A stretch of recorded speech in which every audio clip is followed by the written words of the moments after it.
Welcome to Awaken and Power TV. I'm your host, Ethann Fox, and today I'm here with my co-host, Micheila Sheldan. It's been a little while since she's been here on the show. We have a very special episode for you today. We're going to be channeling and addressing a lot of the things that have been going on in the world, a lot of the changes, and a lot of the planetary cycles and so on that Micheila has spoken about in some of her recent channels. So I know we've been doing a lot of events locally, and you've done a telesummit also. Yes. And there's been a common theme of a lot of the global changes that are taking place and planetary cycles. Do you want to talk a little about what your information you're coming up with? Yeah, there's a lot to talk about. I guess the last couple of months, all of my live events, as well as a lot of my private sessions, have really been focused on these energetic changes. And I know Lightworkers around the globe are feeling the intense energy and the shifts and changes in their physical world, and that's been a big part of the messages that have been coming through. But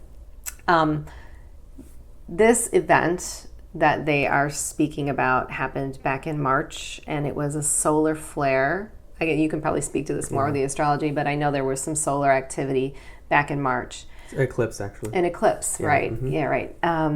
So since that point, we've had a lot going on in our energy body. Essentially, we're holding a brand new frequency because of that energy and that shift and change planetarily.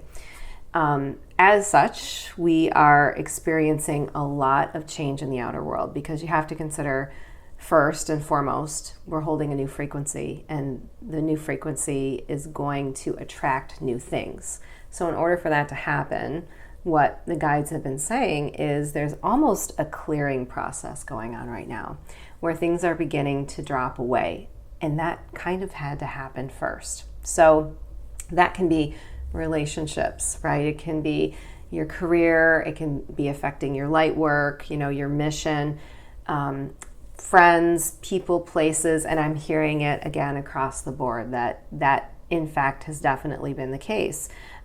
Even financial means. A lot of light workers who have been struggling with financial abundance and even had a little bit coming in. Now that little bit has kind of dropped away.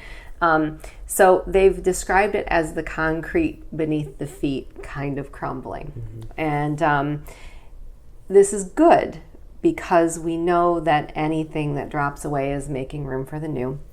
So specifically, some of the chakras that had been engaged with this alignment were higher and lower, actually, is what I've been receiving. So we've engaged our crown chakra and the higher self, as well as the pineal gland. So those upper chakras have been really engaged through this new energy, which means a couple of things.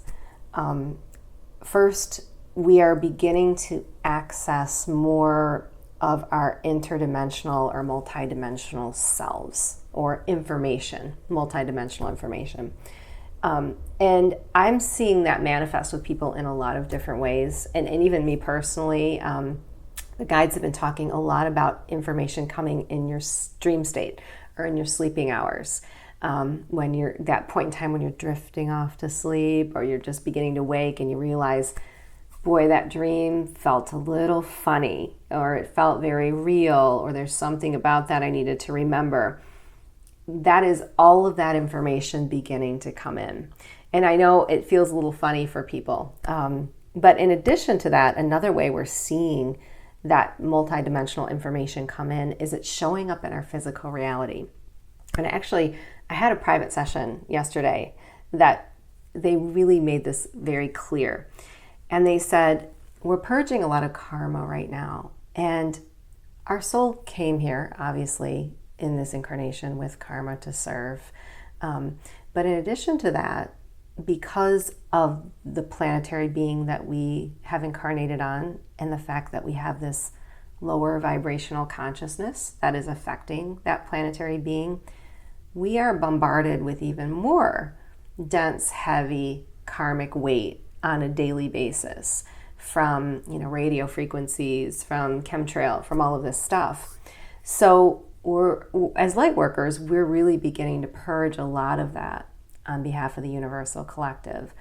And we kind of have to be aware of how that's showing up in our physical reality. And this is where the lower chakras come into play. The message has been, be sure to remember, the sacral chakra and even the lower chakras are important in this transition too. And that's how we ground, that's how we remember the fact that we really came here to be physical. So we have to pay attention when things are showing up in our physical world that are difficult or are transitioning or things that we need to address. These are all karmic, right? Karmic energies that we're releasing in multi-dimensional in nature.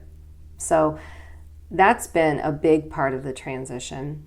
Another thing that they've also been talking about with these higher chakras is we have opened up a new portal access to communication. And that's through the higher self and through the pineal gland. And I'm hearing it again across the board. People are really beginning to communicate more with angelic presence, with souls who are transitioning to interdimensional consciousness, but also traveling dimensionally, which is a part of that as well. And I feel like it really all depends on where you are in your own ascension process, where you are in your own, spiritual path as to how that's showing up for you.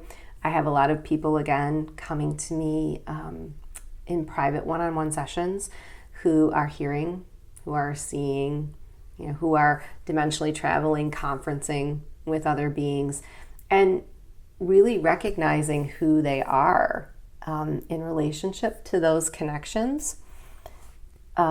Because what the guides have said, we have to remember our DNA has been affected, right, by this transition.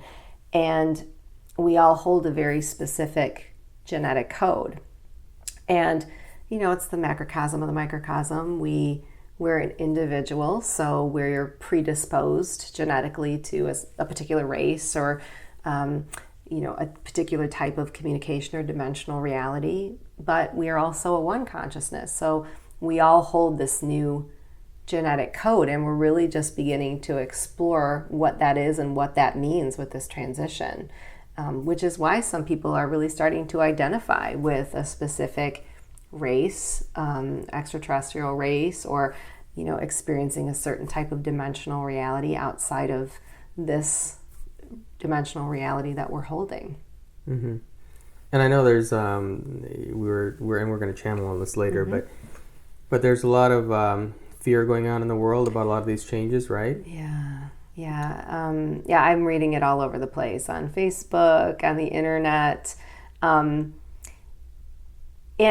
the key really is, and this is what they talk about. We have to remember we are moving into a fifth dimensional reality. So we are transitioning right now as human beings, and some of us are still holding that third dimensional reality, but many of us, especially those who are light workers, are in this fourth dimensional space, which is very transitional.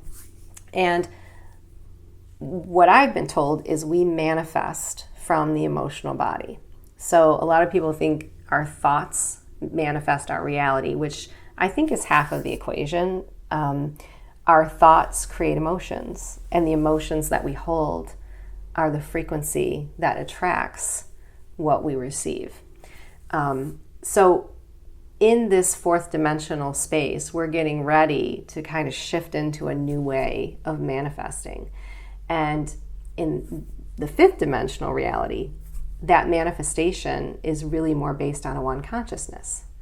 So when we are connected through the heart chakra as a one consciousness, the manifestation is going to always be for the highest good of the entire planet, which is the goal. So you're talking about fear, and of course, when we see things falling away in our physical reality, the first thing we want to do is try to hold tight and resist, all of those things that are home and comfortable and things that we associate with in our life. But what we need to realize is when we create that emotion of fear, we're really blocking ourselves from the new. And a perfect example is relationships, because I know a lot of people are struggling right now in relationships. And what I've been told is they have to change, because a lot of our relationships, the way we carry them into this energy, are based on third dimensional reality. And we can't take third dimensional things where we're headed.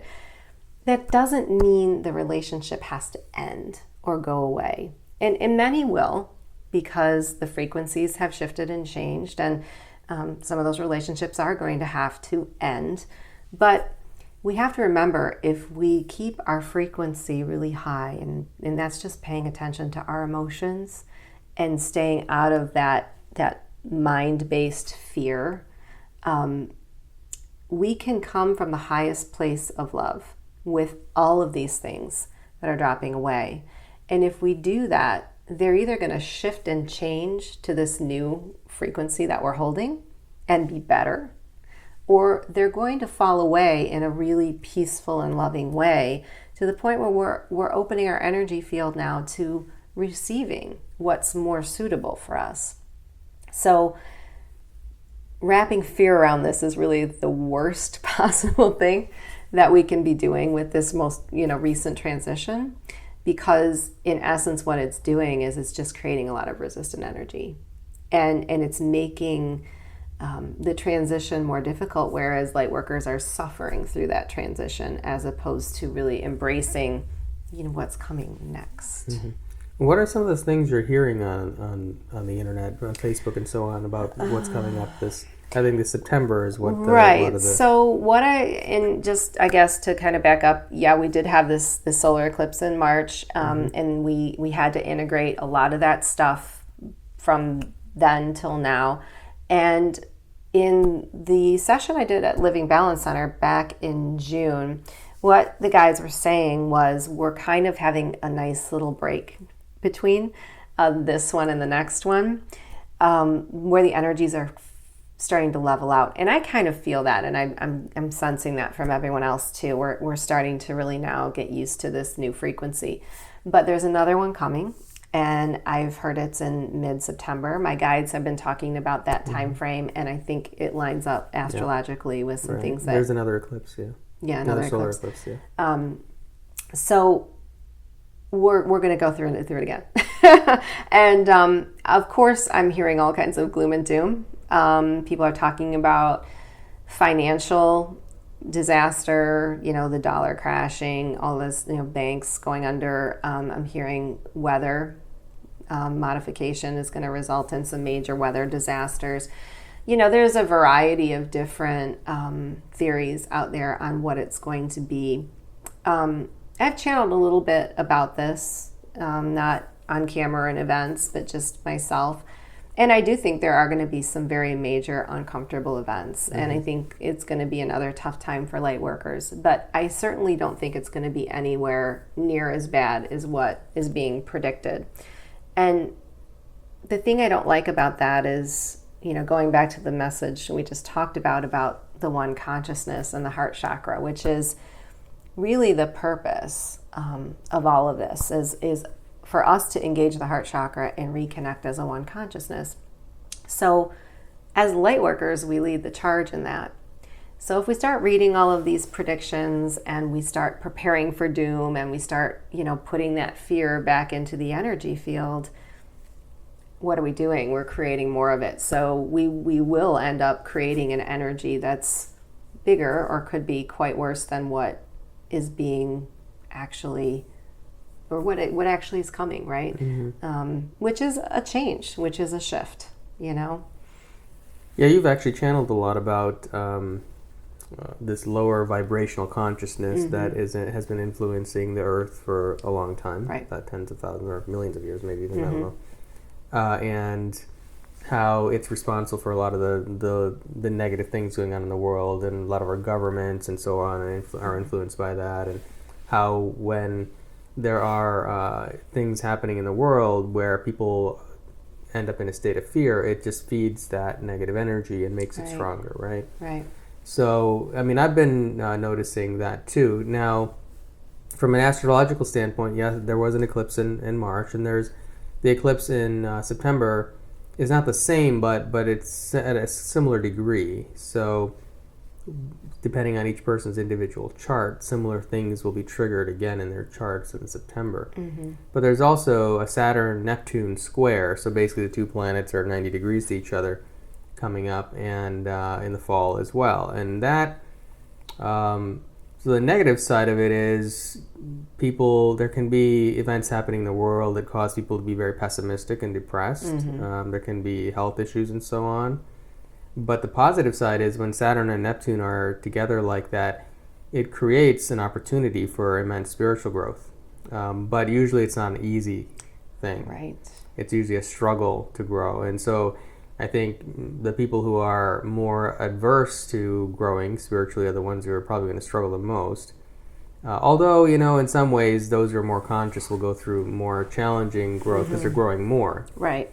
Right. So I think what you're saying makes a lot of sense from a planetary standpoint, but I think it's a great opportunity to grow if we don't let ourselves go under with the negative.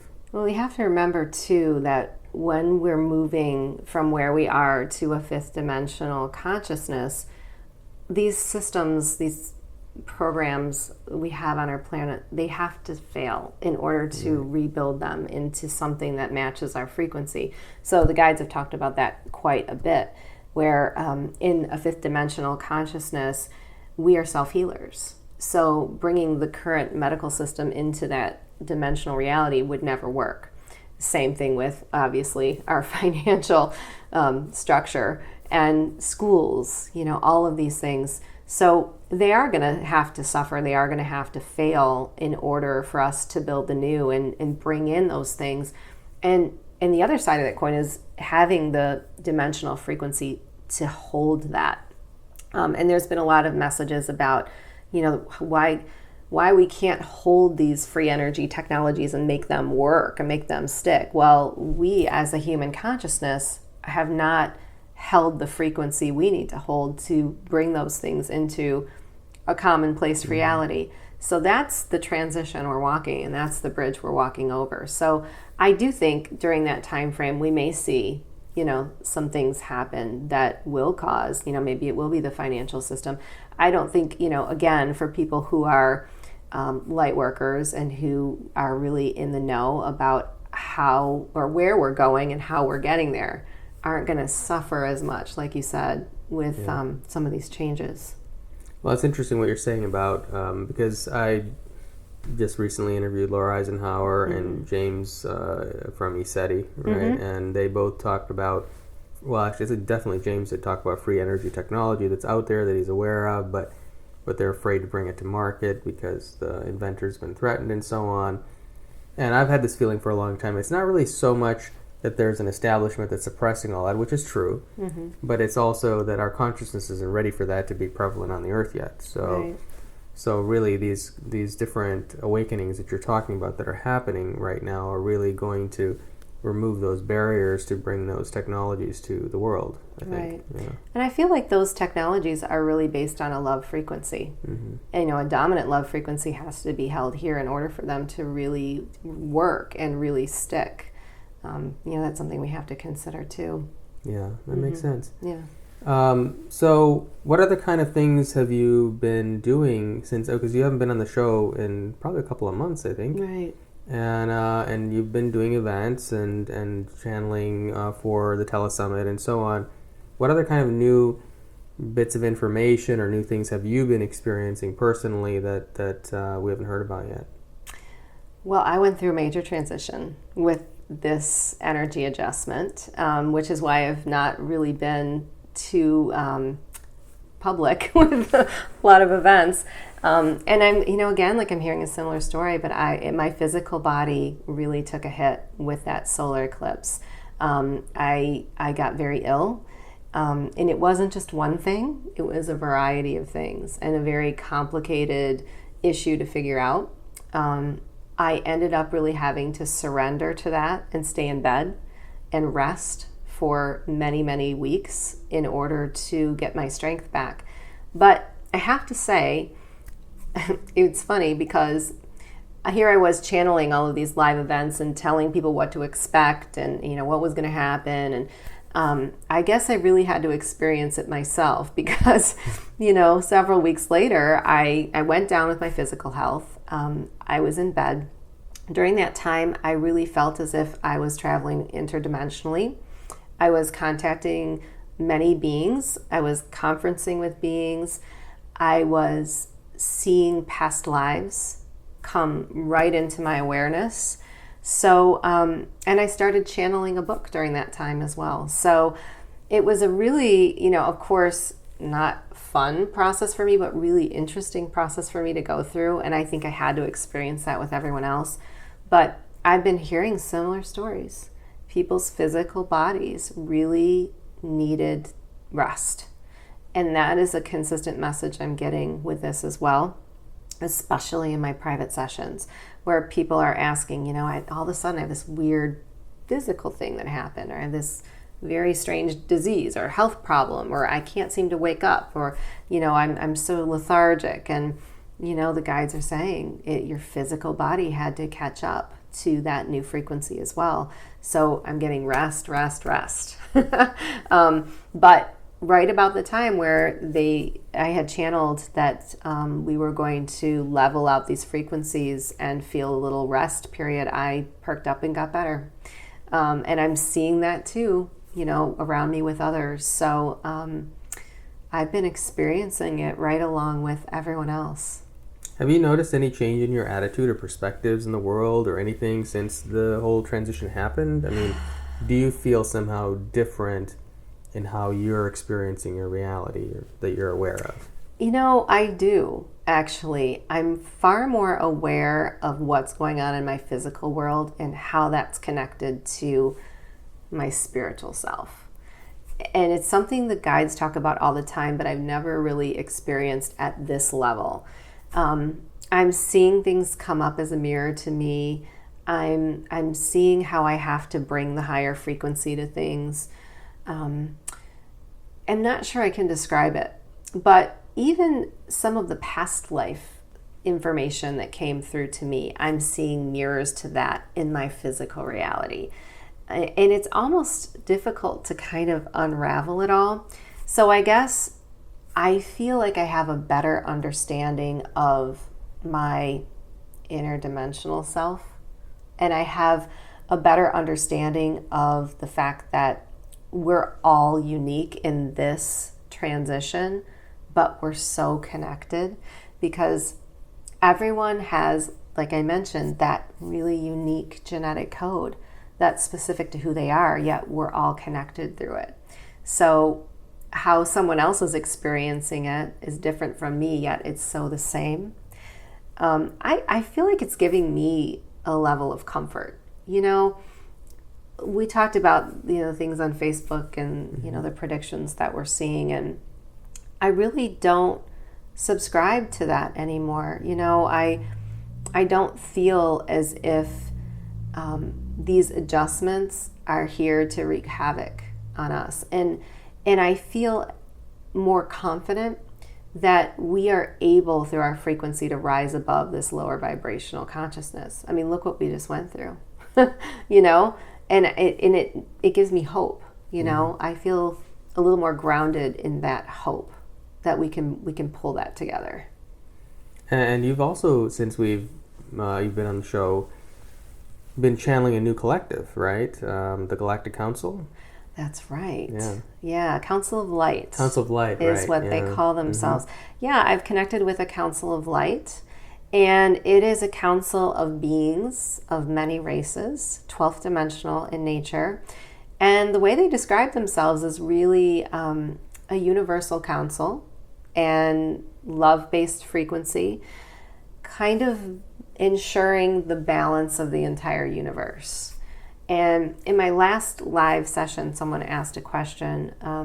They said, there's a lot of stress going on the planet right now, and what races can we count on, or what beings will come here and help us relieve this stress? And they stepped in, and I thought it was a really beautiful answer, how they said, human beings often rely on an extraterrestrial being to come in and save the day. They're going to raise the frequency of this planet and we're all going to wake up and it's going to be different. But that's really not the way it is. They are tapping into dimensional realities in the entire universe and ensuring that the balance is adjusted so that everybody is on that ascension path. And I really don't think that I don't feel like they think it's in their best interest to get in the way of what we have to go through here. But they're certainly here to assist that whole process with information and processes and activations and ensuring that balance and harmony is universally consistent, which benefits our planetary being as well. So that's been an interesting collective. I had forgotten that they've come in for a couple of chapters in the book that I've been channeling, as well as in my live sessions. Yeah, the book's pretty amazing. I've had the opportunity to be able to read the chapters as you're writing them and really break through information. And for me, it really feels right to me, and just the way that they've woven the stories, like the history of the planet and how the reptilian race came into being and their influence on our consciousness and so on. It's quite amazing. I mean, I think it's going to be a breakthrough book. Thank you. What is there anything in the book that you personally found especially profound or meaningful that you can remember? Oh boy, you're testing my memory. The book is very inspirational. I love how, let's face it, there's some scary stuff going on our planet. I mean, we have been genetically modified, and in essence, there is a lower vibrational consciousness that is creating through our energy,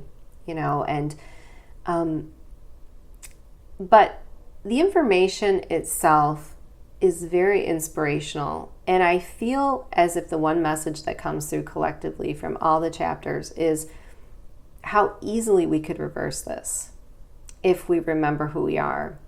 And, we started as a one consciousness. That's who we were, and that's how we were connected. And that was disassembled, and it continues to be disassembled for us through, frequency adjustments and things like that. There is a vested interest in us being very singular beings. But we really have the ability to reverse that so easily. There's been so many chapters that have been interesting where things have come through, and this one isn't necessarily related to that information or that story, but there was one chapter in particular on protection that I seem to remember. And a lot of intuitives and healers and light workers might find this surprising, and I did as well. They were talking about the auric field and how, as healers and light workers, we like to protect ourselves, and we put up this bubble or these outer mirrors to keep people out of our energy field and protect ourselves from lower vibrations. And in essence, we were never really meant to do that. Our auric field is always reaching out to another. And they use the word encapsulate a lot. Actually, it's in the title of the book, The Human Soul Encapsulated as One. So when we're talking, when you and I are talking, our auric fields mesh together and we become encapsulated in this one auric field. And then we have the frequency of the heart chakra opening up to the other, where we begin to resonate at the same frequency. And really, that's the goal of all of it. So their message to Lightworkers was, don't protect yourself. You have that protection. You embody that. It's who you are. You don't have to accept lower vibrations. But don't protect yourself from others, because that's the benefit, and that's how we bring this one consciousness back together, is through allowing that interaction to take place. And they talk about it in an individual sense. Remember that in all of your daily interactions, one-on-one with people, and that's how we expand this out and heal, this one consciousness. Because when we become that again, there's no way that this lower vibrational consciousness can create through that frequency. Mm-hmm. And that's the goal. Yeah, that really resonates with me because I've always, when I was younger, gone through various spiritual classes, and there is that common theme everyone teaches about protecting yourself. It's interwoven in every kind of spiritual philosophy that I've learned, and yet it never sounded right to me. It never felt right to me because I thought, well, if we're all one and we're all interconnected, and we're this collective consciousness, how can you protect yourself from each other, and why should you? Right. I sort of see it as, I see the collective human consciousness in a way similar to the Earth consciousness. In the Earth, there's an ecosystem, and everything blends with everything else, and everything interacts with everything else, and supports each other. And if every single thing in the Earth system protected itself from everything else, then nothing would happen. It's part of the problem. That's how we became separate. And I agree with you. I've never felt that way either. And as a matter of fact, I was taught a lot of protection in certain classes and books that I read. And, really, I feel like protection is just an excuse for bringing fear in, inviting fear in. When you feel you have something to protect against, you don't have that connection to source to know that you embody the love frequency. You don't have to accept that. We are powerful beings with creative energy. So, I completely agree. And I know that seems very controversial to people, but it was a really inspiring chapter. Yeah, it's going to be a controversial subject. But for myself, obviously, protection is not an issue that I have to deal with, to worry about. But, and so I've become aware of the fact that I don't really have to worry about it. But a lot of other people do. And I think to the extent that people who come to my events, their energy fields expand each time, and their auras get bigger and bigger. And what I find is that when that happens, they're just automatically, they're protected from being hurt themselves, but they can still intermingle energetically with each other. And I think that's the best scenario. But I wonder if maybe it's that human beings, from a spiritual sense, have become so weakened energetically that they're more affected by adverse energies. Right. Well, I think we're being so bombarded every day with these lower frequencies, and a great message that I got once from a book I was reading was, when we say a prayer of protection, we diminish the prayer. And in the last channel I did, Jeremiah said that the only way that lower frequencies can affect us is when we attach emotion to them. So, when you think about protection is really equal to fear, So I completely agree with what you're saying there. Well, that what you're saying brings to mind that I always, when I was much younger, I sort of inadvertently had done some spirit removal in people's homes, and I didn't really know I could do anything. It was when I was younger. I wasn't sure what to make of these abilities that I thought I had, but I didn't really believe I had. Right. And so I had various people I knew who had all these entities in their environment, and they were really causing problems for them. Right. And all I did was I went in there and just raised the vibration of the environment, and they went away. Right. And so I can't help but think that maybe the problem isn't that those spirits were in that environment, but it's that the environment and the person who's living in that environment, their vibration is so low that they're being affected by it. I agree. So the problem isn't protecting ourselves from each other, but to raise the vibration of ourselves so that those adverse influences are not on the same frequency as us. So they're not really affecting us. Right, we're always matching the frequency. Right. And that's what we manifest, that's what we attract. Yeah, I completely agree. So protection really, the book's going to change the whole perspective there. So protection really is not about protection such as in a lot of spiritual healing classes they talk about putting a bubble around your body and all these things. It's not really about putting a bubble around your body. It's really elevating the frequency at which your body is vibrating, so that you're not even on the same dimensional reality as that low frequency, whatever that is, right? Exactly. So if you're healing a person who has some sort of lower vibrational energy present, as long as you don't harmonize or rather exist on that same level, it can't really affect you. Right. I agree. Yeah. And I think my ability is functioning in a similar way, maybe on a little bit more intense level, but the same principle, basically. That's why I'm not really affected by adverse energies, because I don't resonate with it. Right. Right. Yeah, I completely agree.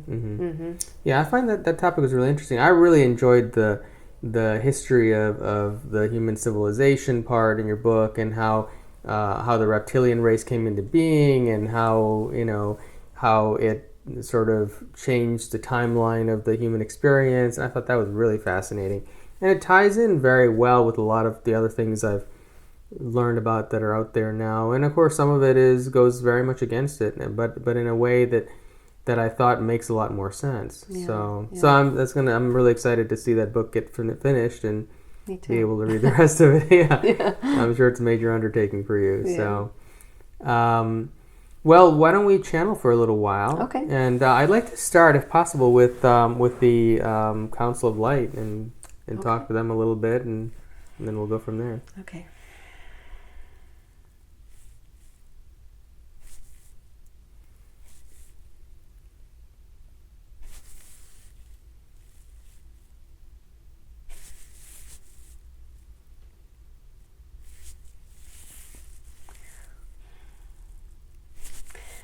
Greetings.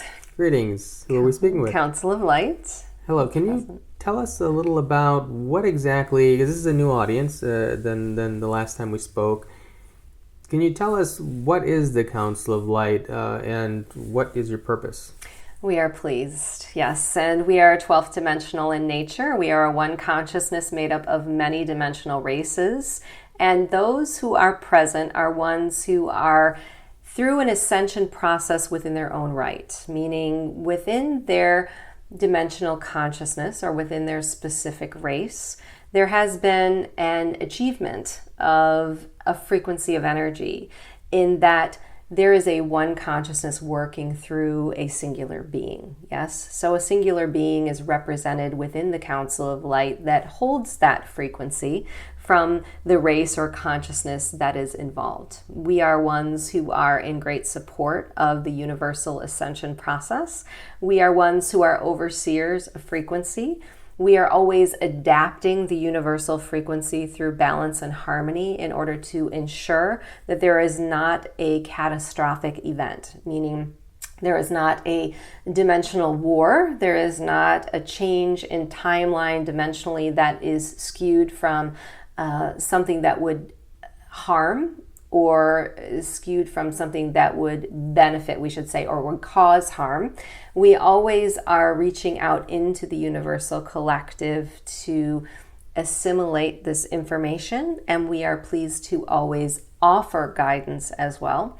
There are many who are added to this collective as timelines and dimensional collectives ascend through a process of evolution. And we would call ourselves a one consciousness of light that is forging a universal oneness. And that is our primary goal. So you mentioned that you prevent dimensional wars.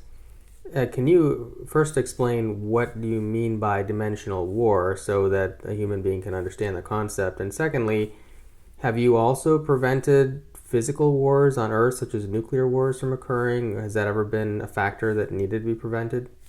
We're pleased. So first we would say that dimensional wars are quite different from the definition of war on your physical planet. So in as there are many dimensional levels within this universal plane, there are many beings and races of multi-dimension. And through this ascension process, we would say there are guidelines, and those guidelines are set forth by the council in such that there is not a dimensional race or consciousness that is treading upon the ascension process of another. In essence, every dimensional reality and every timeline in this universal structure is meant for the benefit of all. Meaning, for example, if you are to look at your earthly being as a dimensional structure and a one consciousness, although we know it is working towards that one consciousness, we will say that there is a consciousness of humans upon your planet. And that consciousness, as it is ascending through its frequency adjustment, is sending creative energy into the universal pool. And that creative energy is beneficial or helpful for each dimensional reality, for each race or consciousness of beings to use towards their own ascension process. Yes? Think of it as plugging into information, and that information is now expanded in order for others to tap in and utilize. Now, when we speak of a dimensional war, it's not as if there is a killing or a fight going on. We would say it is only a situation in which there is a consciousness or dimensional group of beings that wishes to tap into the creative energy of another and use it for their own benefit, not for the benefit of the entire universal collective.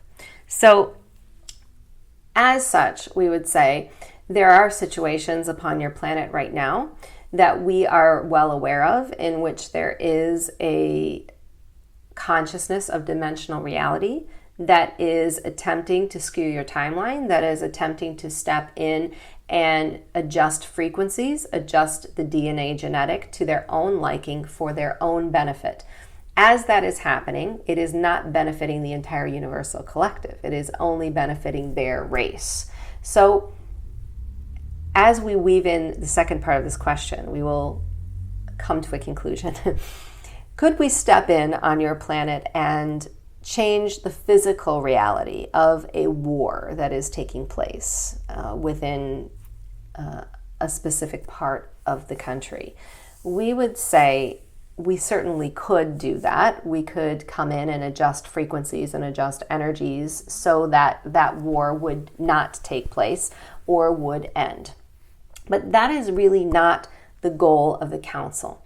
The goal of the council is for every collective energy being to work through their own ascension process and karmic energies without our intervention. However, the way that we prefer to get involved in these dilemmas is to adjust and harmonize and balance frequencies universally. When we do this, we can have an effect on a lower vibrational consciousness that is tapping into your collective being. As such, we wouldn't have the same effect on your physical reality as in the example of the war. But the goal, you see, is to reignite the consciousness as one for its own benefit. And each consciousness and each dimensional reality was created with a set of karmic energies, with a ascension timeline, with a set of information that wished to be expanded on, and with a specific DNA genetic program. Think of yourselves as singular beings and how you hold all of that within your structure. In essence, each collective group of beings and each planetary being holds a similar structure. So our goal is really to affect the consciousness of that structure and not the individual reality of each specific soul upon your planetary space. Is that of understanding to you? Yes, but it seems to me that human beings have been very unconscious in the past several hundred years, at least, and we have a lot of very powerful technologies that we could have destroyed ourselves by now with, and so it seems unlikely that we wouldn't have caused a nuclear war by now. So are you saying that such a thing never actually happened and was prevented by an extraterrestrial race? We are saying that there are many dimensional situations within your planetary energy that have been dismissed or have been changed dimensionally through our council's frequency. This is not to say that it has been through a specific type of energetic timeline or energetic equipment.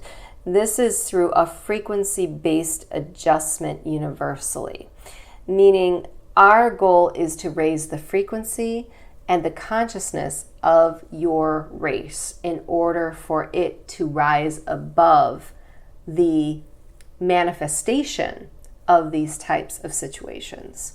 So when you say that your human race has been unconscious to date, we would say that there has been a struggle on your planet with this lower vibrational consciousness that we have spoken of. As such, the Council of Light is in constant communication with other dimensional beings and other dimensional races, many who are working together to continue to adjust the universal frequencies to balance these energies and reconnect the human being, the human race as one being, we would say. You must understand that your planetary being, in essence, is a part of this consciousness. And the genetic structure or the genetic code of your planetary being has been changed through a manipulation of this consciousness. And this is not an easy aspect of your reality for the council to reverse, because there are many factors and facets and timelines and dimensional realities that are connected as one to this being. So oftentimes human beings look at their physical reality in a very flat way or in a very linear way. And you must understand that there is nothing linear about what is going on your planet.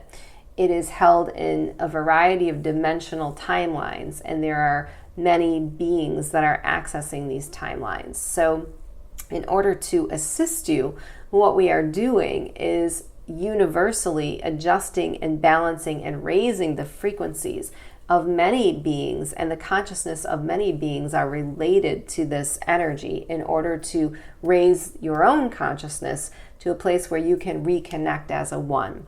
So we have been privy to you speaking of the recent planetary adjustments and alignments. These are very critical times that are not scheduled by us, but are a part of your evolutionary timeline. Through these adjustments, we are actually able to raise frequencies and adjust, over-adjust what has been planned for your ascension.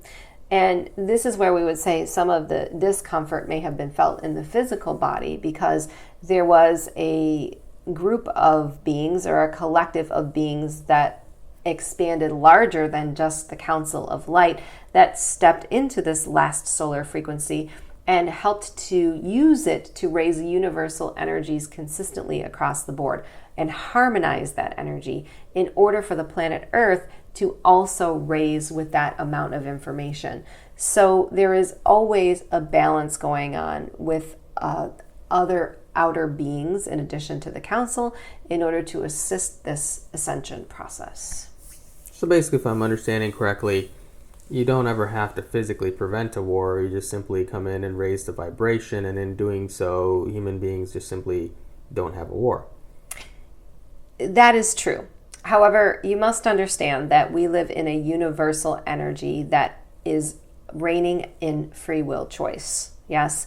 So free will is the main point of ascension in every dimensional reality.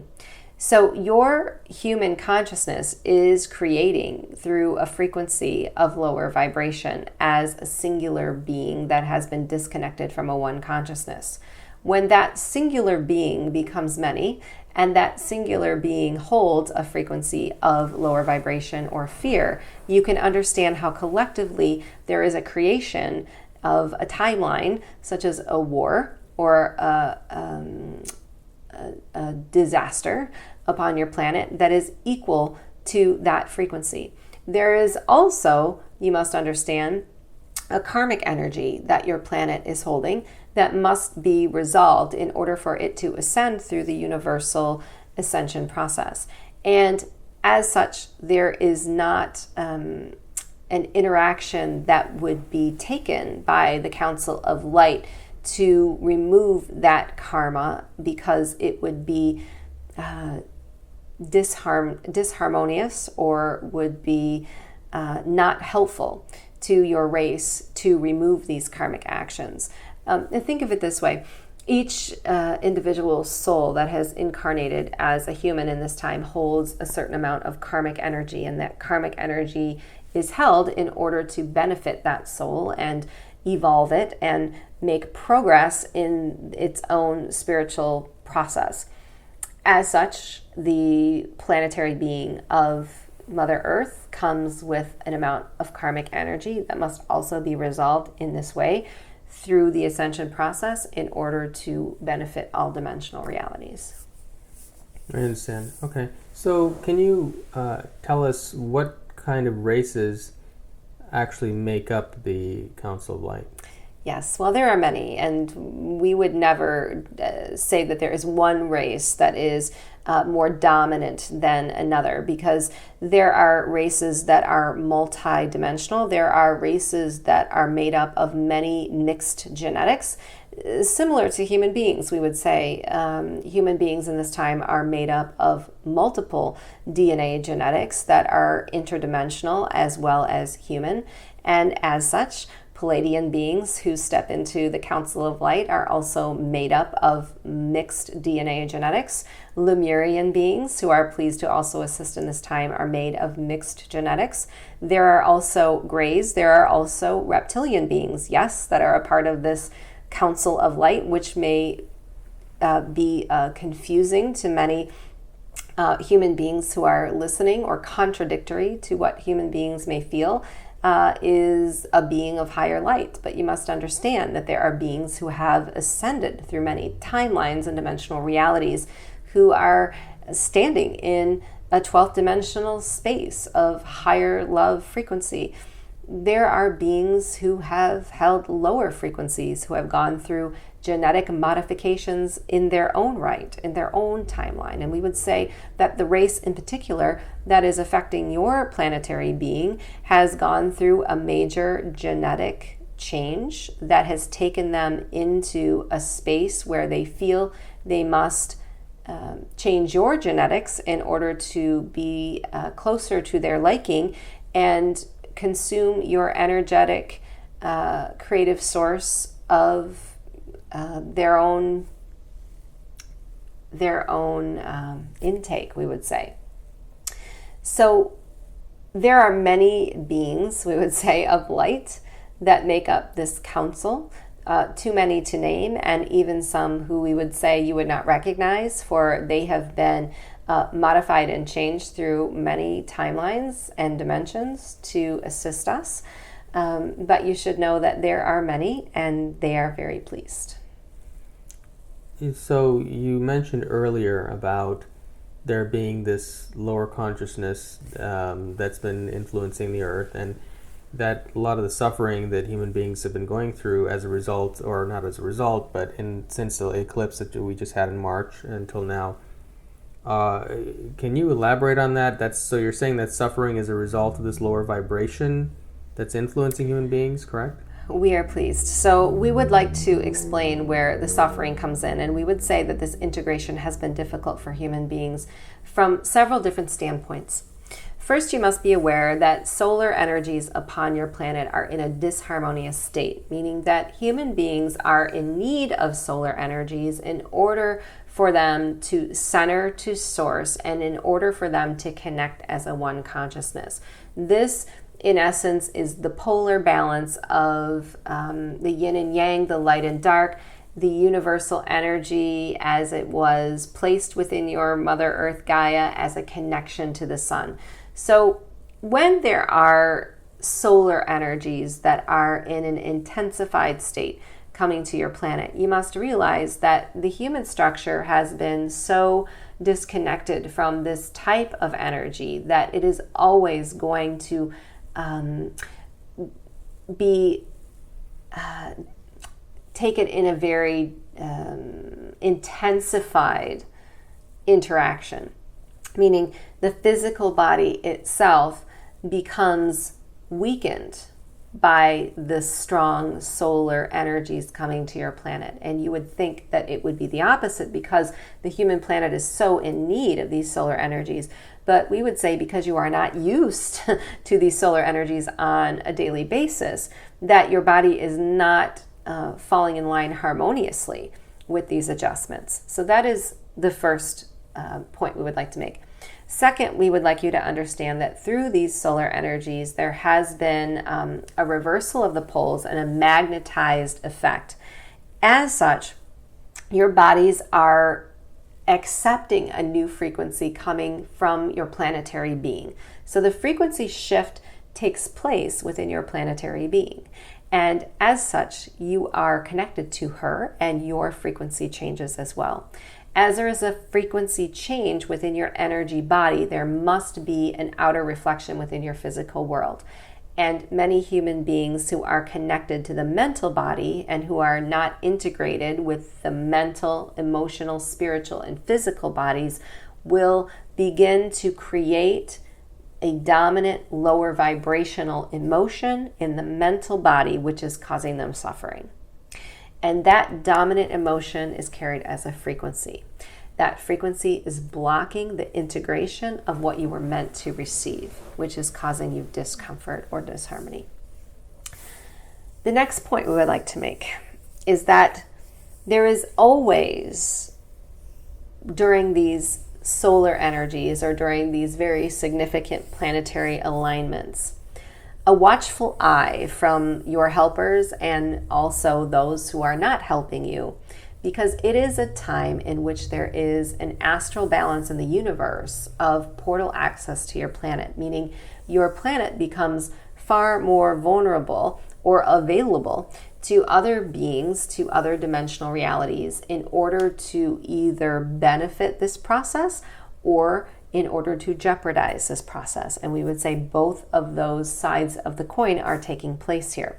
So as we mentioned, the Council of Light and many beings who are assisting the Council of Light were took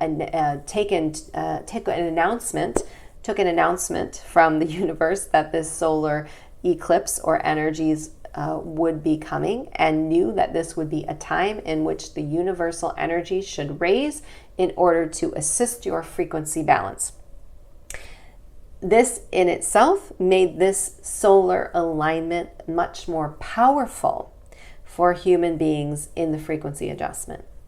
However, at the same time, you must also realize that there's a lower vibrational consciousness that is within the core of Mother Earth that has manipulated your genetics and is also privy to the announcement of this solar alignment.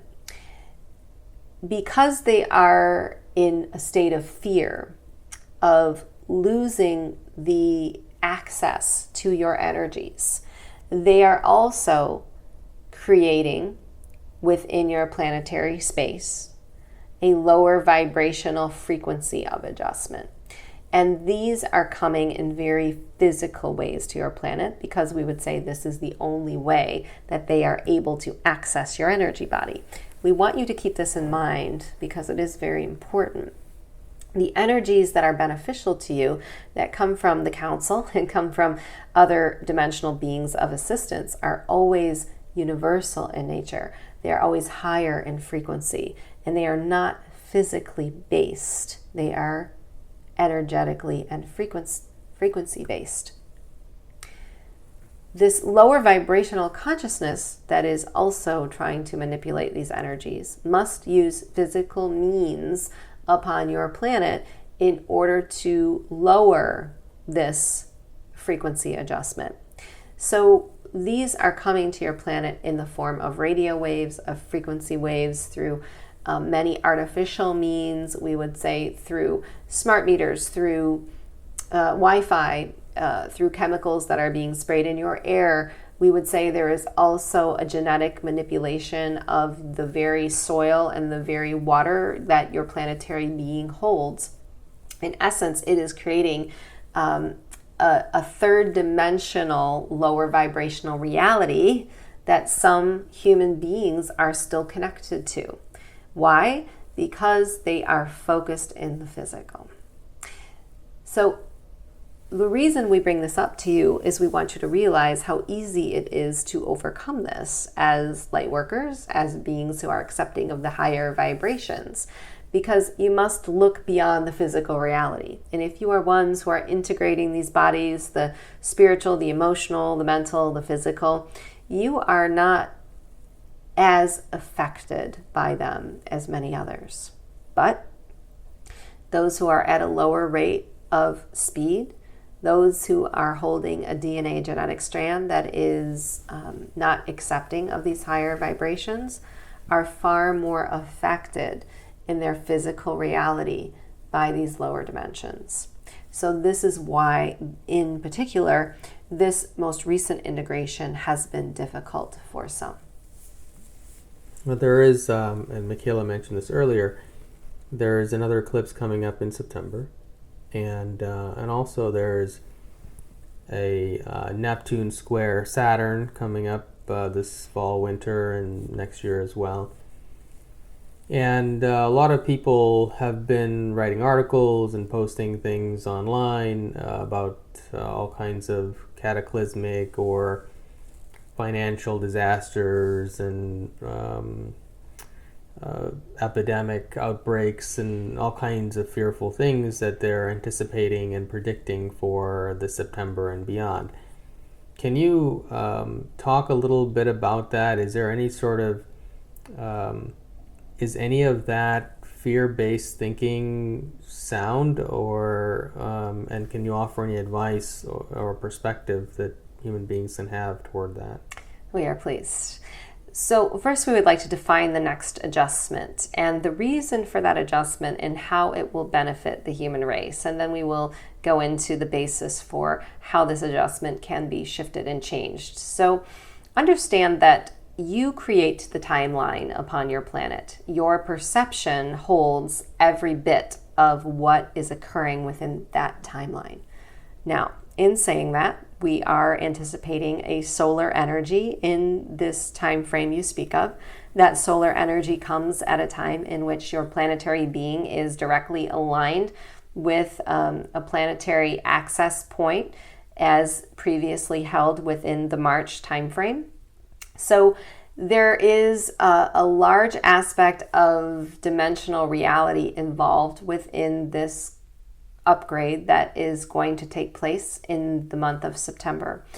We want you to realize that the manifestation that you hold, or the portal that you hold to manifestation, is going to be shifted and changed in that alignment. Specifically, the way that you manifest currently on this planetary being is through your frequency held within the emotional body and the connections of the emotion to the frequency you hold. The ability comes in, or the opportunity comes in with this frequency adjustment to begin to merge these bodies together, as we have spoken earlier, and that is in preparation for fifth dimensional energy. In the fifth dimensional energy, manifestation comes quite different because there is a recognition of the whole, of not the parts, meaning we are not using the mental body to create emotion. We are not relying on the spiritual body to save us or take us out of this physical reality, but we are accepting that we are physical beings that have the ability to manifest through a conscious point of a one reality. And when that happens, my friends, you will begin to see much of the changes that we have spoken of taking place upon your planet. Now, in saying this, we understand that there are many that are anticipating disasters as a part of this planetary alignment. we would say that the potential rests within your planet to create upheaval from this frequency-based adjustment. The reason for this is not because the frequency is of lower nature or because the lower vibrational consciousness upon your planet will be manipulating the frequency, although that will be the case. There will be some frequency manipulation. The timeline that you create based on that frequency adjustment is going to come from the dominant frequency of the consciousness held within this planetary space. So you mentioned the emotion of fear arising around the anticipation of this planetary alignment. And we would say that we would, yes, be concerned about that as well, because in essence, that emotion of fear, if it is held singularly by many incarnate human beings, there is a one frequency that would be created of fear through that consciousness that can result in many timelines in which there is a manifestation of this type of event. Now, in saying this, we want you to also understand that many of the programs, many of the structures, many of the ways that your government has ruled upon your planet, all of these third dimensional timelines or ideas will have to shift and change in order for a one consciousness to bring in a higher fifth dimensional reality. Think of it this way, my friends. We have spoken within this integration period of your frequency changing and how when your frequency changes, the outer physical world must also reflect that new frequency. This is the same type of adjustment, but we are now moving more from an individual effect to a collective effect through the way that manifestation will take place. So whereas the integration in March was individually based, the integration in September is collectively based. As such, when your frequency collectively raises, you are going to begin to manifest the new structures, the new programs, the new freedoms, the desire to bring sovereignty into your societal structure. And all of these frequency-based ideas will have an effect on the programs and the structures of third dimensional nature, many which will have to be destroyed. So, some that are holding these programs within their energy body as third dimensional will feel the fear around the collapse of these programs. Many of them will feel hopeless because they are seeing their world shifting and changing in such a dramatic way. But those who hold the light will see that this is all for the good. Yes? So we would say, in summary, the potential rests with you, meaning, yes, in the past, your media and your many of your news programs and the way that you announce things prior to their coming have created them, in essence, through your energy body. And you have created timelines through these lower vibrational means upon your planet that have been catastrophic. And is the potential there for that to happen? We would say if the fear vibration is held in a dominant way. But we would say that we see this time as being very beneficial to your human planet, and that although some will feel discomfort, there will not be a major or catastrophic event as announced in many of your media-based news sources. So will there be a similar emotional adjustment to what people have been going through these last few months since the last eclipse? Will there be another, it seems like we're in this period where we're just talking earlier about this, how we're in this sort of a lull period where things are sort of settled down a bit and people are feeling a little bit more better than they were in previous months. are we again going to go down into a more emotionally turbulent period in September and beyond as a whole consciousness, or obviously there are exceptions, some people won't do that, but as a whole, is that going to happen again? We would say the integration will be a bit different. And through the most recent integration, there was an opportunity. There was an opportunity for Lightworkers and beyond to learn that they had to begin to really pay close attention, we would say, to the frequency that they held in a match to the new vibration opportunity, right? As we are bringing this information forward, what we most want you to know is that this individually based frequency adjustment held a shift and change that was directly related to the multidimensional aspect of who you are in connection to your soul. The frequency adjustment that is coming in September is holding a very similar plan for a collective aspect of your consciousness or reality. It is beginning to open and recognize the collective based frequency, and it is beginning to forge that consciousness or that one frequency as a one. So will that be difficult for some? The changes will be different, we would say.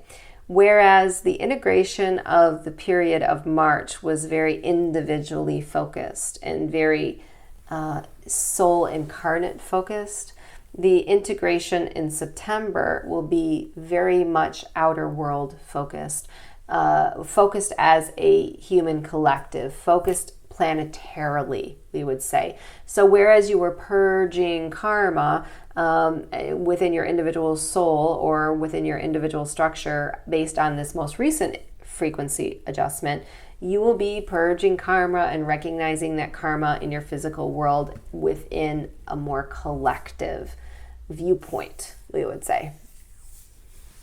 I see. So by that you mean that the changes will be more on an external global scale versus an internal emotional level? Yes, we would agree with that. Okay. So a lot of human beings, especially in the last several months, have been going through a lot of relationship challenges as a result of these changes. And actually, the planet Venus is about to go retrograde. We're right now in July of 2015, and Venus is going to go retrograde until the second week of September.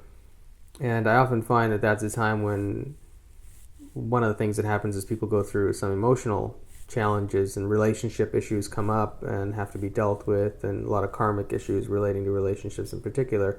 Can you speak a little about what is, in general, what is the purpose or meaning of the Venus retrograde cycle for us as a collective consciousness, and what kind of experiences can we expect to happen as a collective during this time?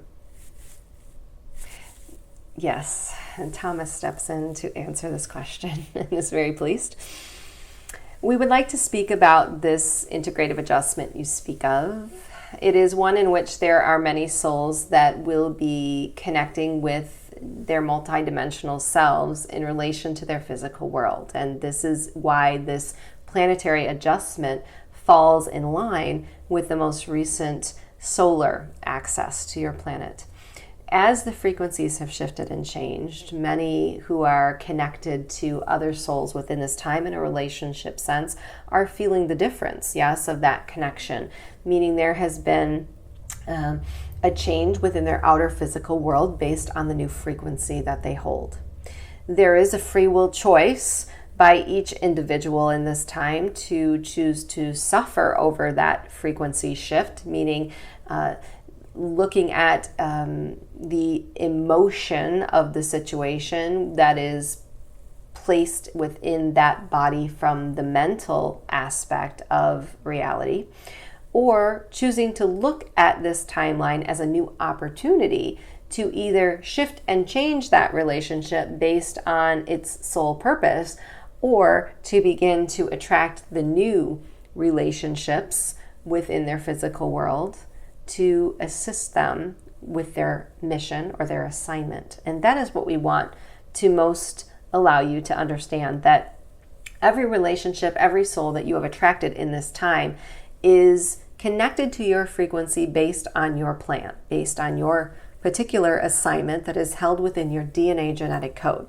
Now, the DNA genetic code has been triggered, as has been recently discussed, that we have gone from an individual to a collective focus. Everything within your outer physical world is also going to reflect that individual to collective focus. Let us give you an example. Many who are healers in this time have been focused on healing the individual. They have been focused on a one-on-one type of healing. Perhaps that healing was physical in nature. Now, with the most recent frequency upgrade, that healing is shifting and changing from a mission of individual to a collective assignment. The same thing is going on within your relationships and soul partnerships that are attracted to your energy body right now. They are here for not only your own soul's growth, but essentially they are here for a bigger purpose now. Where we are moving from third dimension to fifth dimension, we can no longer take the aspects of third dimensional relationships with us into this new energy. As such, the relationships that we have attracted or are falling away and are attracting the new are going to be based in this new universal frequency, in this new universal energy. So there has to be an evaluation period of those relationships as they are connective to our soul. And that is what this planetary alignment is all about. It is about the spiritual nature of these types of relationships. It is about the connectivity to our mission and our purpose in this time, which has now gone from individual to a collective and love frequency based mission. There are many relationships, we would say, that will fall away based on this new frequency adjustment. There are some that will modify and change based on this new frequency adjustment. We would say the key through this adjustment period is to remember that you must pay close attention, as mentioned previously, to the emotional body and how the emotional body is holding a frequency in relationship to these changes. And any fear-based or lower-based frequencies of emotion are not serving the highest healing of these relationships. You must understand, we are also going to allow you to remember that this most recent planetary adjustment was multidimensional in nature, meaning you are tapping into a new set of information that your soul already knew and is now made available to you, which is your multiple timelines and access to that information. And there will be a connection within this planetary alignment you speak of that multidimensional information and how it is showing up for you in your relationships. So that is where we would say you would be focused within that time frame, and how by the end of that time frame, many of these relationships and soul partnerships will be based on the new frequency and be ready to assist and serve the collective as a universal one source. So you've spoken about this period of time of shifts, and now there's this new eclipse coming, which is continuing the shift a little bit differently than the previous one. Is there a period of time during which all these shifts are occurring? Is this an ongoing process that may last for many years, or is the one in September the last one, or is how long how long is this whole period of time? Yes, we would say the course of the next year and a half will be very intense for many light workers on the planet, as well as the entire human race, because there are many frequency adjustments that will take place during this timeline. And in essence, there is a karmic aspect that is connected to these planetary adjustments that is being released and relieved upon your planet. You must understand that your planetary being is also going through this adjustment. It is not just the human beings and the individuals as a singular one body. It is the entire planetary being. And as such, there is karma that is being resolved on her behalf, and there is a transformation going on here.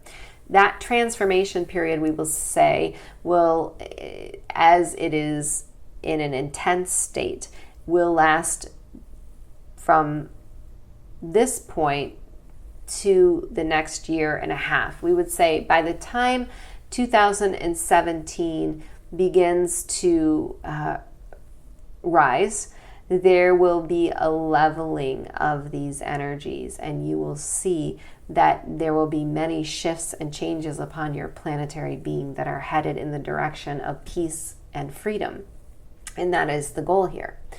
Now, we would say there will be a solar adjustment that will take place in September, and then there will be a transition period from that alignment of 4 to 6 months, depending on the consciousness of your planet and how it evolves through that transition, and of course also depending on the lower vibrational frequencies that are created based on that transition. After that adjustment, we would say there are always adjustments coming to your planet, but we are talking of ones that are significant in nature that trigger your genetic code. There will be one other within that time frame of 6 months out that will trigger the genetic code of the human consciousness in a very intense way. And that alignment in particular is going to be one that will really show what they're telling me is there's going to be quite a line drawn between those who are accepting of these frequencies and those who are not. And that is where the scales begin to tip, as if the human consciousness that we are wishing to come together begins to outweigh the lower vibrational consciousness of many on your planet. Okay, you mentioned some different time frames. You said 4 to 6 months will be the next shift from September, so that's about March roughly. And then you said something about 6 months out. Are you talking about the same time frame or 6 months from March? We are saying that in the September alignment, or after this September alignment, the integration period for human beings upon your planet will be 4 to 6 months. The reason we're saying that the integration will last that long, and we are not sure of how long it will last, is because of the emotional frequencies that will be released or created based on that adjustment. We would say 6 months from September would be the next planetary alignment or frequency adjustment. It will be different, however. It would not be as strongly solar related in nature and more planetarily based. Okay. So you said after this period of time, so which I'm assuming is March, after this period of time, we'll go through a shift where, if you can clarify what that means exactly, so there'll be a separation between the two consciousnesses to where we rise above this heavy influence that's been holding us back for a while. Am I interpreting that correctly? What we are saying is that within that integrative shift, there are many human beings who will be accepting and raising their frequencies in a quite intense adjustment. Meaning, we will say it this way. There are many human beings upon your planet currently who are at varying rates of speed and varying rates of consciousness. There are some who are completely unconscious and unawake and unaware. There are some who are beginning to awaken and are just barely accessing these new energies and accepting of them. There are some we would consider light workers and light beings, and some that are even holding 6th, 7th, and 9th dimensional energies here. Now, what we are saying is that the adjustment of the latter part of this year and a half will be almost one in which the frequencies are leveled, meaning those who are just beginning to waken and who are behind the rest of the light workers, or the consciousness that has been carrying this higher frequency, will be brought up to speed with the rest. So there will be a one consciousness of human beings that they're holding a more level frequency or a more common frequency. So there won't be as many varying levels of consciousness on the planet, but there will distinctly be a group of human beings who are not accepting of this new consciousness. But you must know that those who are accepting will outweigh the ones who are not. So in essence, what begins to happen, my friend, is this one human consciousness we speak of that is meant to reform and reconnect on your planetary being starts to take shape. You mentioned that this is happening on an Earth level as well, because Earth's consciousness is also evolving in the same way. So does that mean that the Earth will have some physical manifestations or changes? In particular, I'm curious about, there are a lot of human beings who believe that when a species goes extinct on Earth, it's because of human action, and maybe it is to some degree, but it seems to me that species come and go based on the vibration of the planet. So will we see physical changes on Earth, and maybe even the reappearance of certain species or disappearance of some? Yes, we are pleased to say that your earthbound being is in for a major transformation.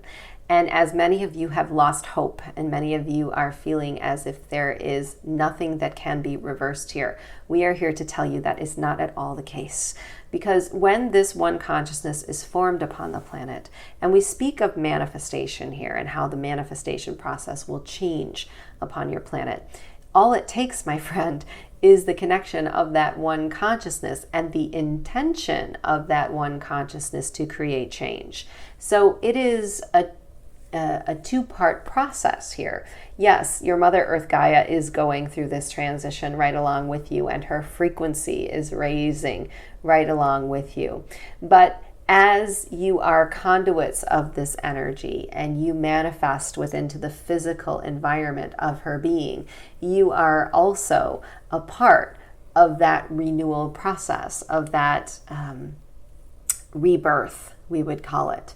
And yes, we are in agreement that many species of animals will find their way back to your planet. We would say that even there are species of animals on this planet now whose DNA genetic code will be shifted and changed into something far more expanded as a species as what it is now.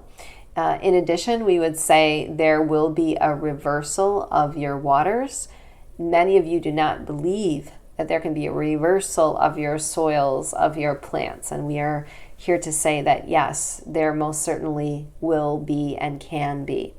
As many of you are able to access timelines that are to your own liking in a fifth dimensional energy, you will also be able to bring those timelines here to Earth and be able to shift and change her through those timelines and through that new consciousness of one that is manifesting for her highest good.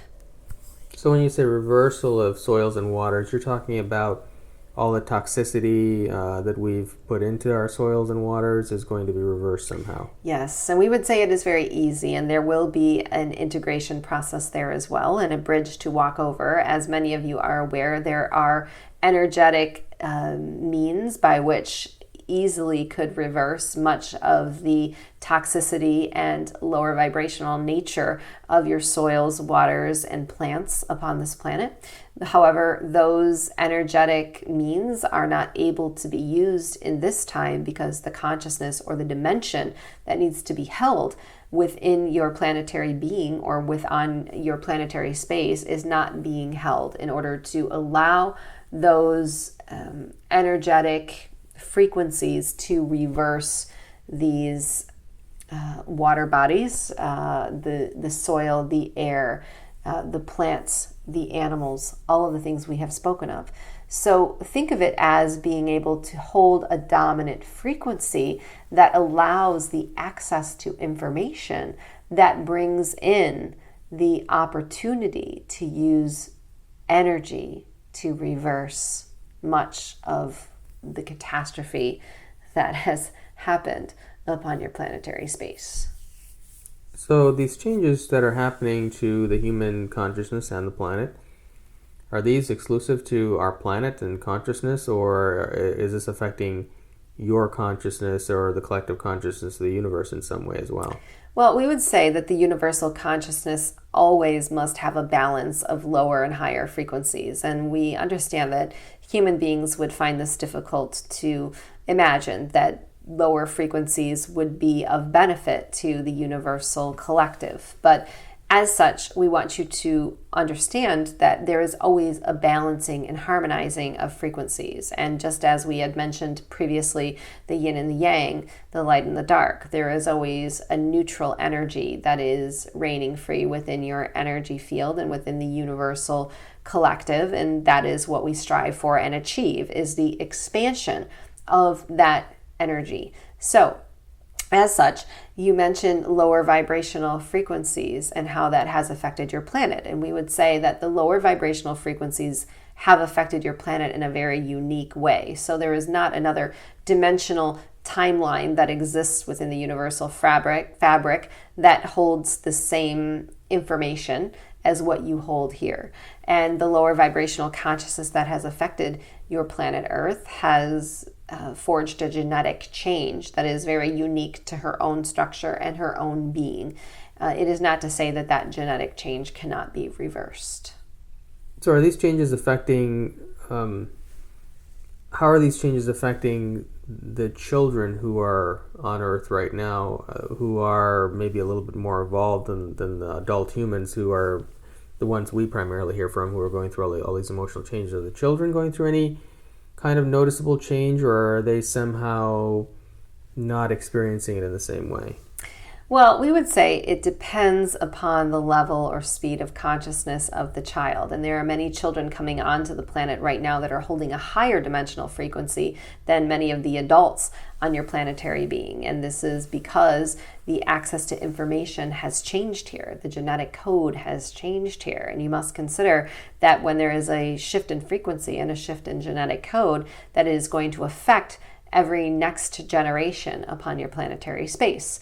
So we would say that there are many different levels or age groups of children that are affected in different ways. So let us give some examples. We would say the age group specifically of 12 to 15 or 16 are experiencing quite a difficult transition in this time. This genetically based group of children have come upon the planet with very high energies, but have been walking a very difficult road. We would say this is because they are highly sensitive and have been subjected to much lower vibrational programming, meaning that they have not been accepted for their true nature, and they have been also subjected to many chemicals, we would say, upon your planetary being in planetary space, and they are coming as healers.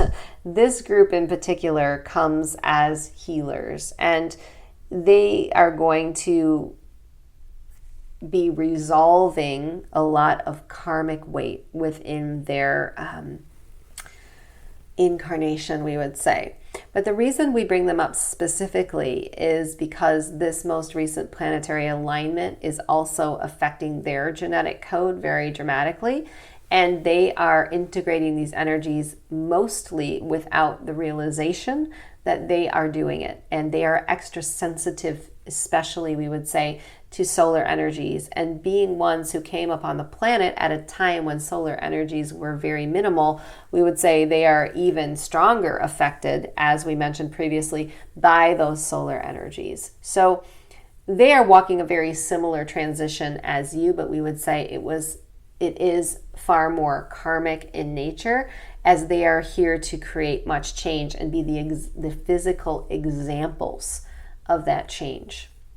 Now, younger groups of children are coming onto the planet as very protective energies. We would say that they are coming in at a time when they have held and maintained a frequency above and beyond what much of this lower vibrational consciousness has been able to affect. Especially, we would say there is a group of children from age 2 to age 6 who have been on the planet for some time, who hold this very protective energy body, meaning they come in with more of a ninth dimensional energy. They are not here necessarily as healers, but they are here bringing in the new frequency. They are here with a love resonant energy of the heart chakra that cannot be manipulated. This is because their genetic basis has been shifted and changed through universal energies that have come to your planet for many millenniums, and they are the output of that beautiful, loving energy.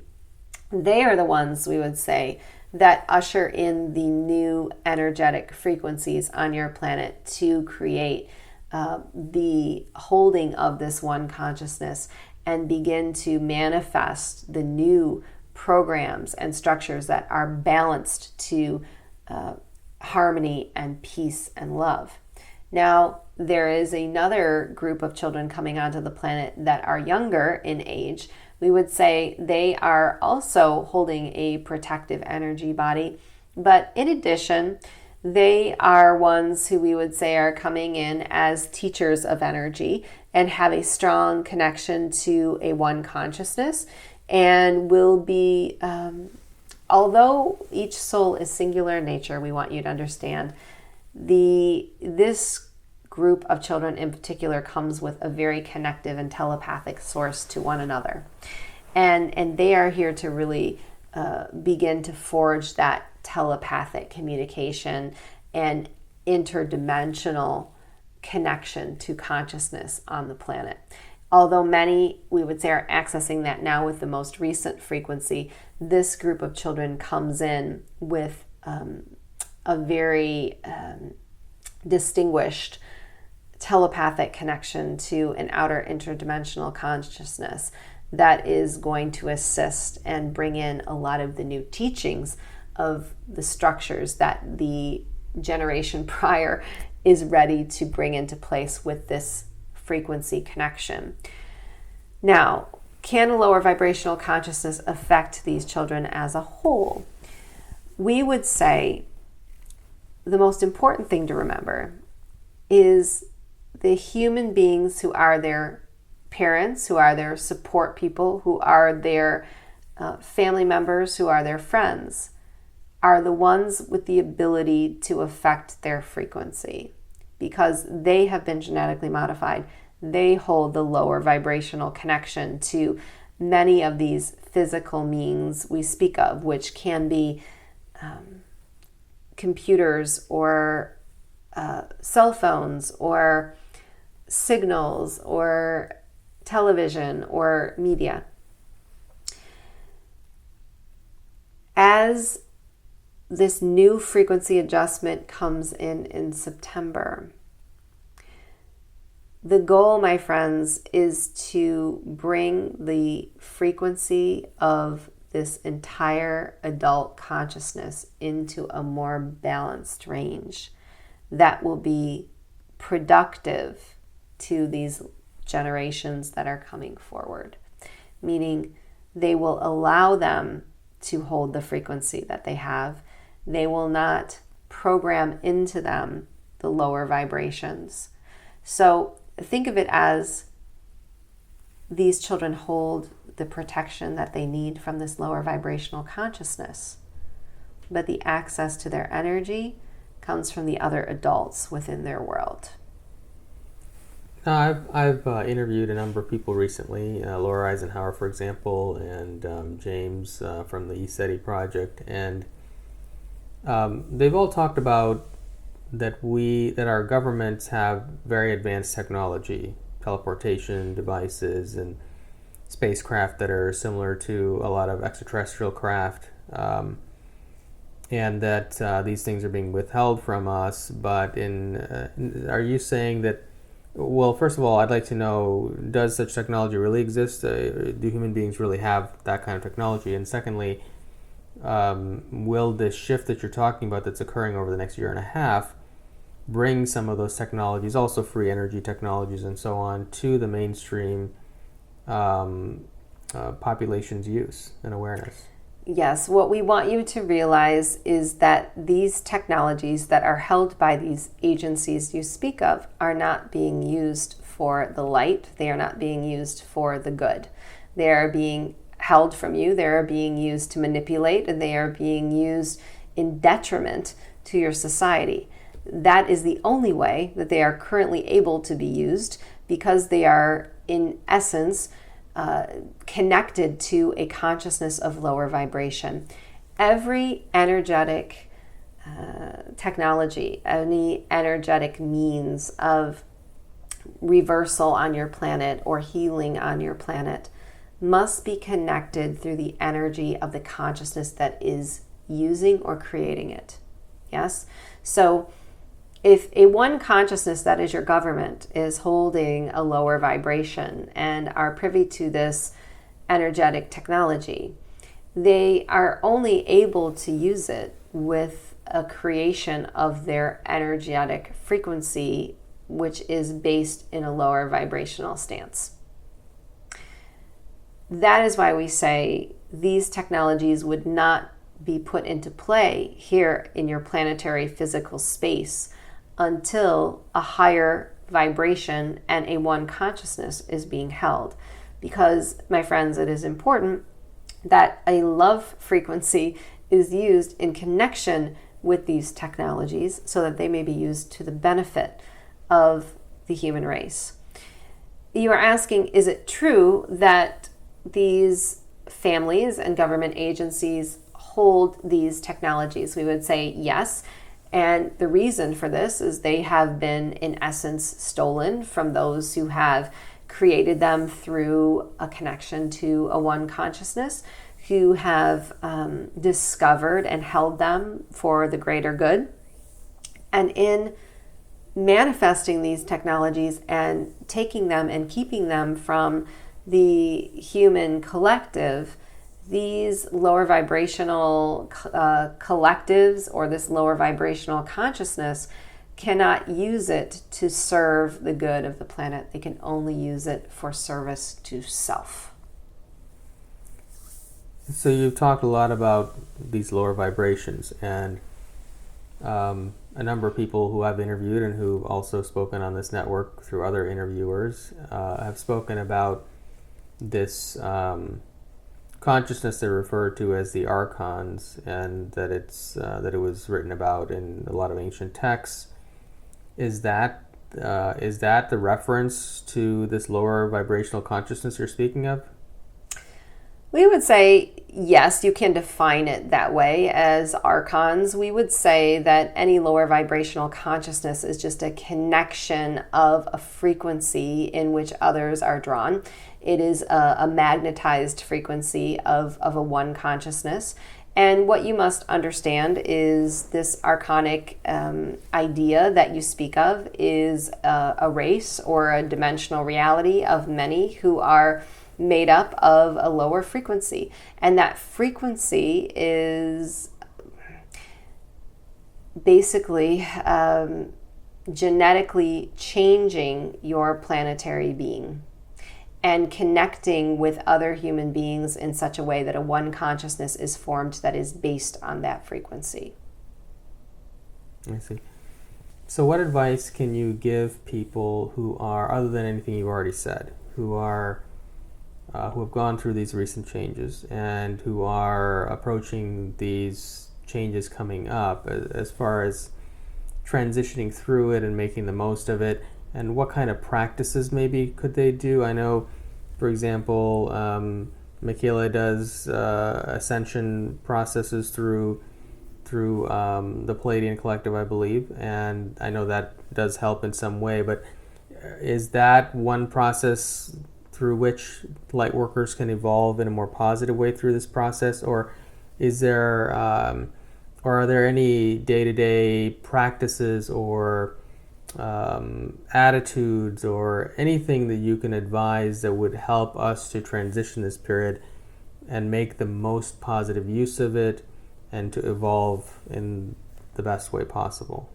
Yes, we are pleased. We would say that first and foremost, light workers need to understand that any integrative shift or integrative period is all for the highest good, not only of the individual soul, but for the universal collective as one. And as you are accessing the manifestations of these changes in your outer physical world, the most important thing is that you look at these physical changes in your outer world as ones that are benefiting your soul, knowing that if you are attaching an emotion to these changes that is resistant in nature, that is held in a lower vibrational aspect of self, it is only resisting the integration as a whole. So we ask light workers to only work on their frequency, meaning pay close attention to the emotions that you hold within your energy body regarding any physical changes within your environment. Know that if you are accessing a lower vibrational emotion of anger, fear, or hopelessness, that it is not in alignment with the new frequency that you hold. We would ask light workers, when they recognize this, to look within their outer physical world for joy. Access any outer aspect of your reality that brings you peace, brings you joy, and is not related to the mental body creating suffering. It does not even have to be related to what you are tackling in the moment.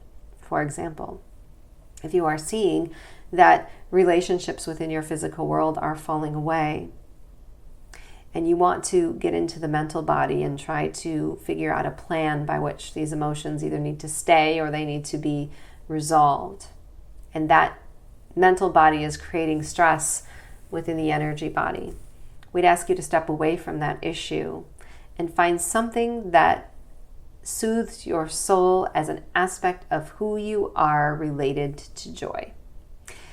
And pay close attention to how your emotional body shifts the frequency around all of these outer aspects of your physical world when you find that joy and you find that peace. Because the goal here, my friends, is not to suffer through the integration.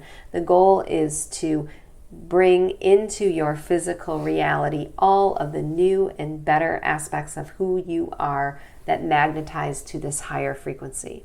It is to open the heart chakra to the new opportunities and the new creative energy that you hold. We ask lightworkers to look at these integrative shifts and periods as an opportunity to step into your path and your mission and your assignment in a brand new way. It is an opportunity to bring in all of the information that you need. We alluded a moment ago to relationships being a connective part of your soul and a part of your path and mission. Imagine now if clearing some of those relationships or resolving them allowed you the open access to manifest what you need to step into that mission and that path in a new collective and larger way. That is exactly what is going on here. So we ask lightworkers to hold to the attention of the emotional body and hold their attention to joy and hope. Well, let me ask you a question about relationships in general, because a lot of people who are of a more spiritual mindset believe, or who have been taught through some more ancient spiritual practices and beliefs, but also even more current beliefs, that it's better to find wholeness and completeness within yourself, and that relationships are unnecessary and are a hindrance to our spiritual growth.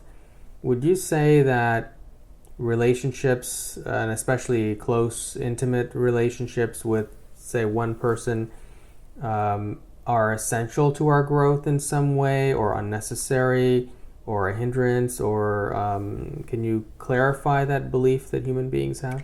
We would say that spiritual growth would not happen unless the soul was attracting relationships. These do not have to be romantic relationships, although we would say that is most definitely a part of that.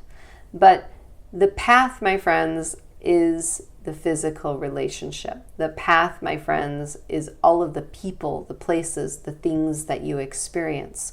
Many light workers feel as if they were put here to do a mission and they were put here to do service, and that service is very singular in nature, and they must not rely on others for the emotional support or even the information that can be brought from these types of soul arrangements. And we would say that any individual within your field of energy, whether it be a romantic partner, whether it be a family member, whether it be a friendship, whether it be a partnership, has been placed within your energy body for a purpose. That purpose is for you to find something within your soul that is a part of your mission and your purpose here in this incarnation. Every aspect of who you are is a part of that mission.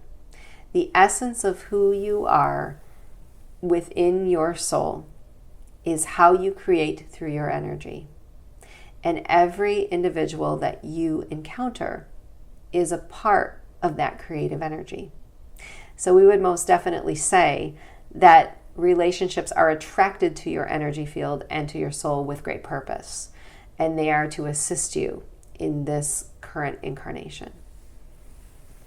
So let's say that in terms of relationships with other people, suppose that someone in your life needs help, or even someone who you meet on the streets, who you don't know, needs some or asks for help.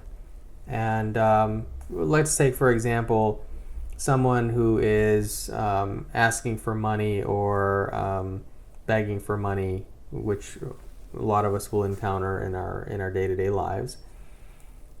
And I know from experience, so a lot of times when somebody's begging for money, the question that passes through a person's mind who's passing by is, well, should I give that person money? Are they really poor or not? Are they going to buy alcohol or drugs or cigarettes with that?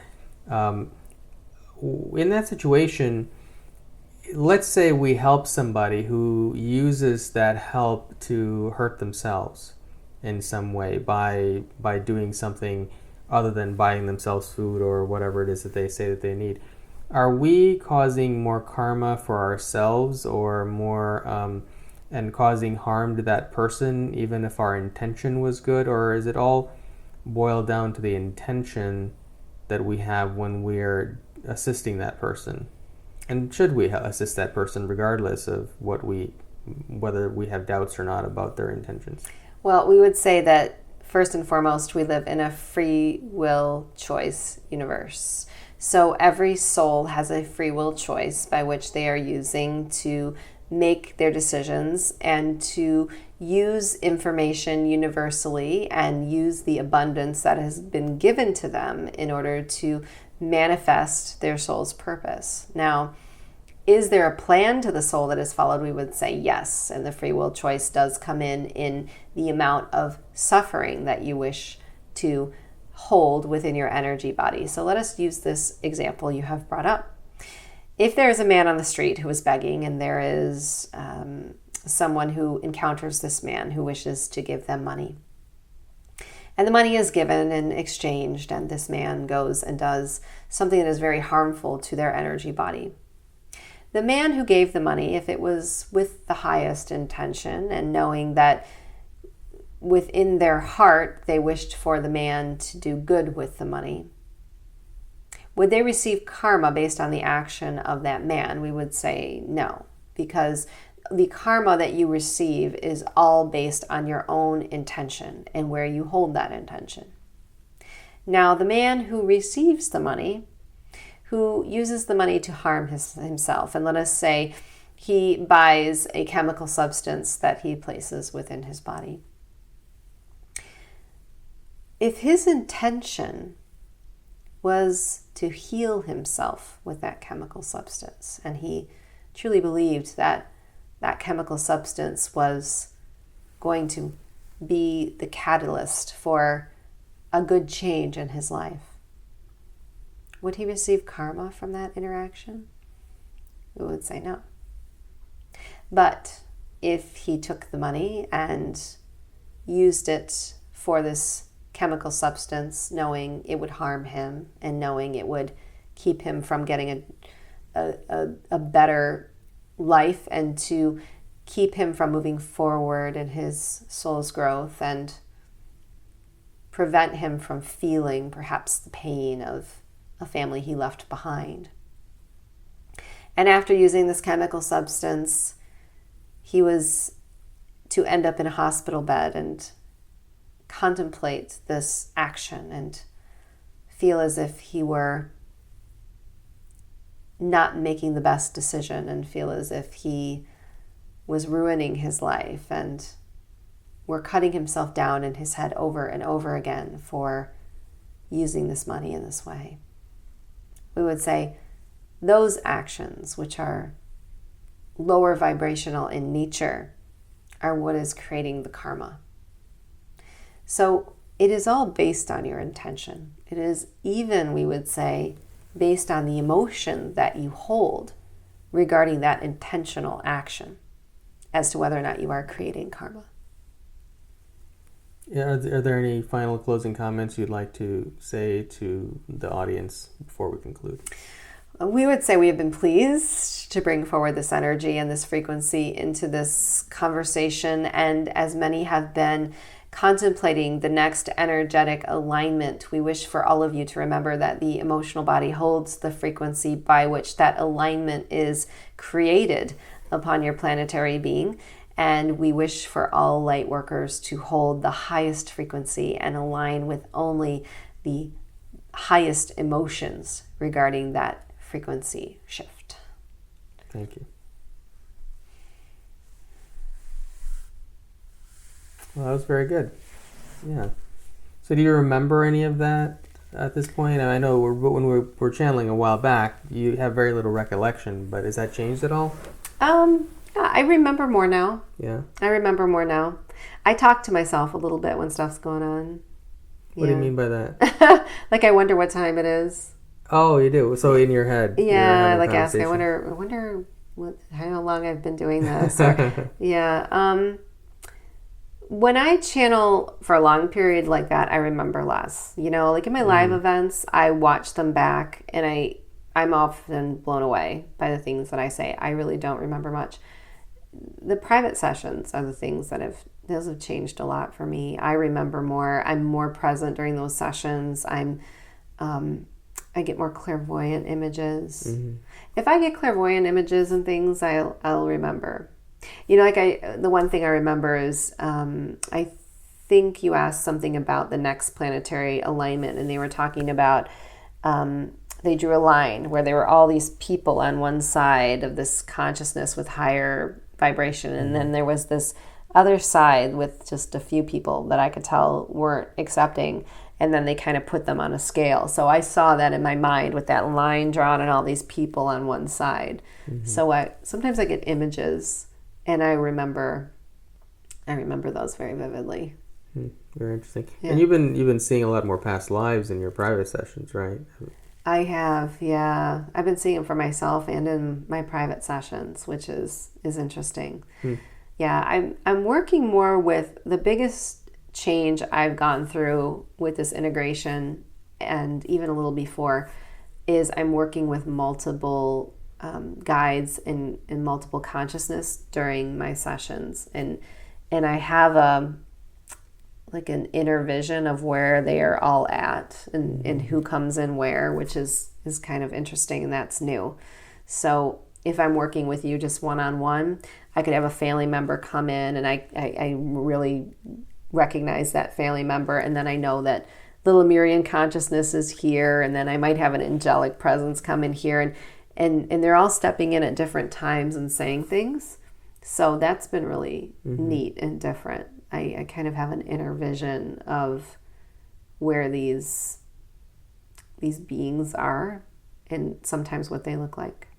And so you've been, I think, primarily working with the 9th Dimension Lemurian Collective, 12th Dimension Palladian Collective, and now the